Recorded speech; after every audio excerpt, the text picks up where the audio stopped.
tô aqui com uma amiga, nós viramos amiga, foi uma cliente minha e a gente vai conversar um pouquinho sobre o caso dela para vocês entenderem, né, como que foi, até chegar nos exercícios fonoaudiológicos, né?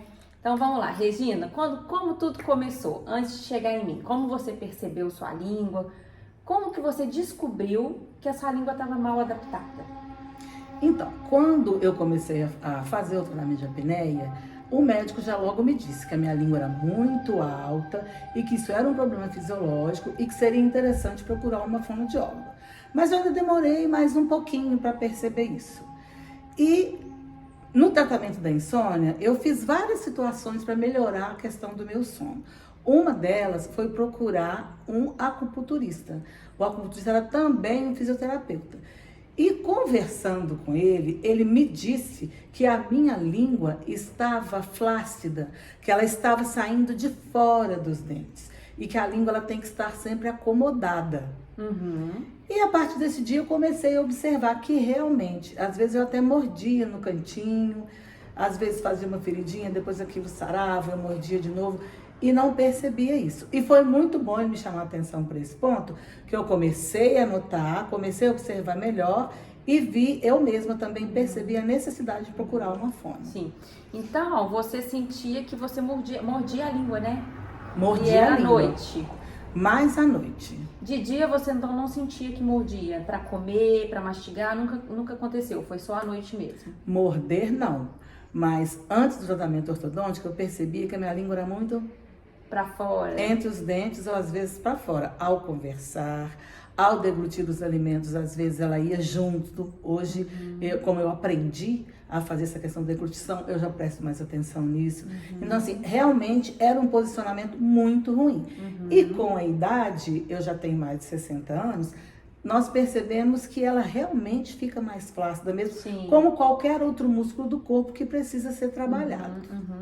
E aí, quando a Regina chegou para fazer a avaliação, né, depois que ela passou pela ortodontista, que a ortodontista realmente falou, olha, precisa mesmo, para continuar o tratamento ortodôntico, precisa adaptar essa língua e encaixá-la melhor.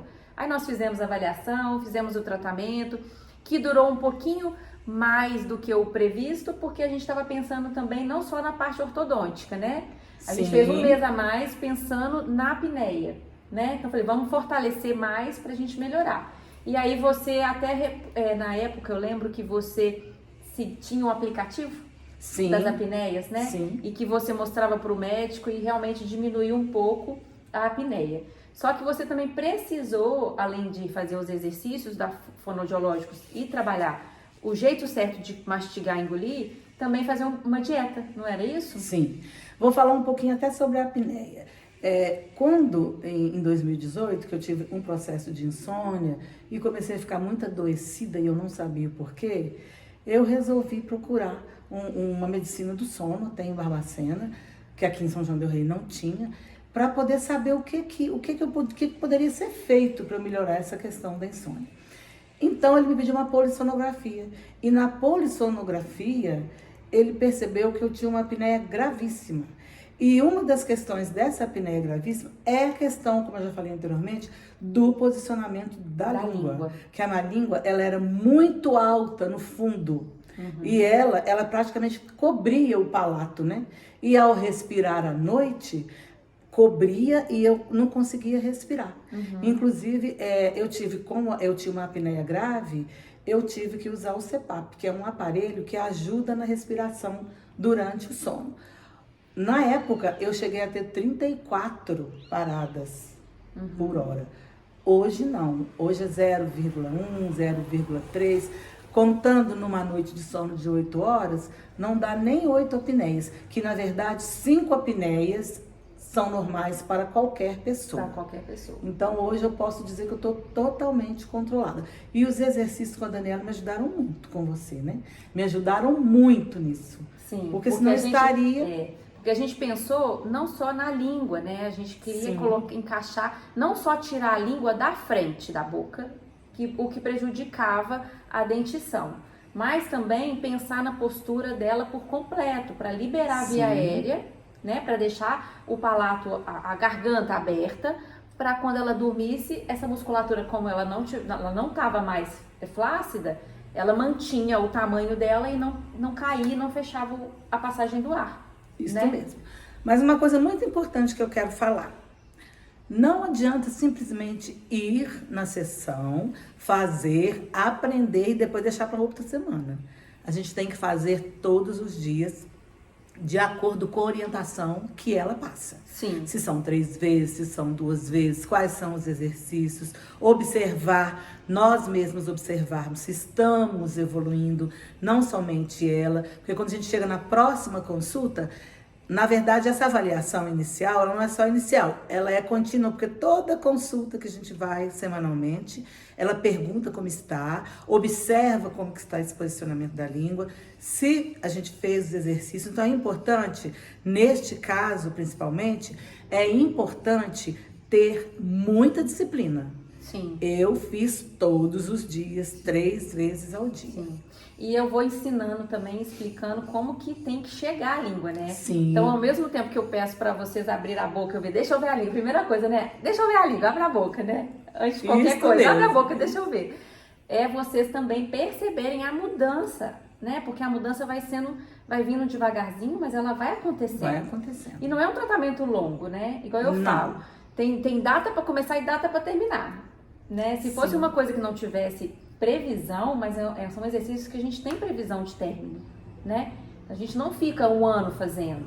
Sim, né? E isso é muito bom, porque às vezes é uma coisa que às vezes desanima uma pessoa a procurar um fonoaudiólogo, que acha que vai ter que fazer aquilo pro resto da vida. Não, a gente faz um determinado tempo, melhora. No meu caso, por exemplo, eu tenho que fazer uma manutenção de 1 ou 2 exercícios que eu já voltei, quando eu voltei numa reavaliação ao final do tratamento ortodôntico agora, ela examinou para mim, me avaliou e me disse que seria bom para mim fazer uma das atividades Sim. que eu aprendi lá, fazer mais ou menos Quase uma vez por semana, uma vez, 2 vezes, para 3 manter vezes. uma manutenção. Isso. Mas Porque a nossa musculatura, né, a partir de uma certa idade, a partir dos 40 a gente já estava conversando disso, a gente já sente a diferença na musculatura. Mas a partir dos 50 aí que parece que se intensifica. O músculo, se você não faz uma musculação, se você não faz uma atividade física, seu corpo começa a ficar fraco. E a parte de cabeça e pescoço também é assim. Então, à medida que vai envelhecendo, por exemplo, eu fiz um exercício agora, com 50 anos. Com 55, se eu não fiz nada, pode ser que começou a ficar fraco de novo. Flácido, falta de força, então tem que repetir os exercícios. Mas como o músculo já sabe fazer, a pessoa já sabe fazer o exercício, aí ele volta mais rápido. Ele volta mais rapidamente. Isso. Então, esse bate-papo é mesmo para trazer a importância de fazer o exercício, de vocês, da pessoa abrir a boca, olhar como é que tá, perceber como é que tá para comer, perceber como é que tá para mastigar, perceber os dentes, né? Se não tem dente, tem prótese, mas como que tá essa prótese, se tá encaixada, se ela não tá balançando.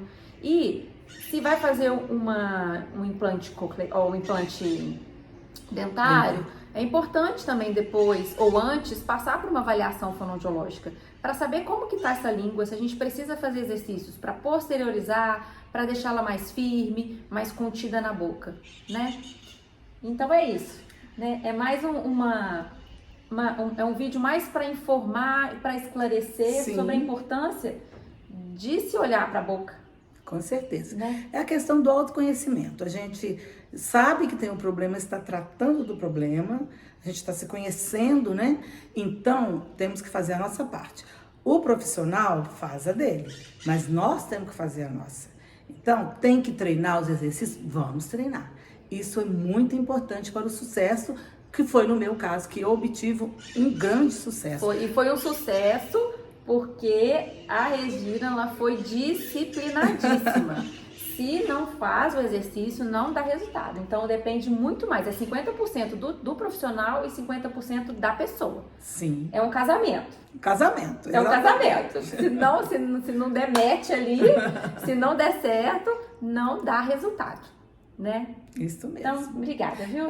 Eu que tenho que te agradecer, porque hoje estou terminando o meu tratamento, né, com a ortodontia, graças a Deus, com sucesso. E você foi uma parceirona Sim. nesse tratamento. Sim. E nosso tratamento já terminou, gente, foi o ano passado, já tem um ano, já terminamos, né? eu retomei aqui pra gente, convidei a Regina pra gente fazer esse vídeo pra conscientizar mesmo. Com certeza. Façam que vale a pena. Vocês vão sentir depois a diferença. Tá bom?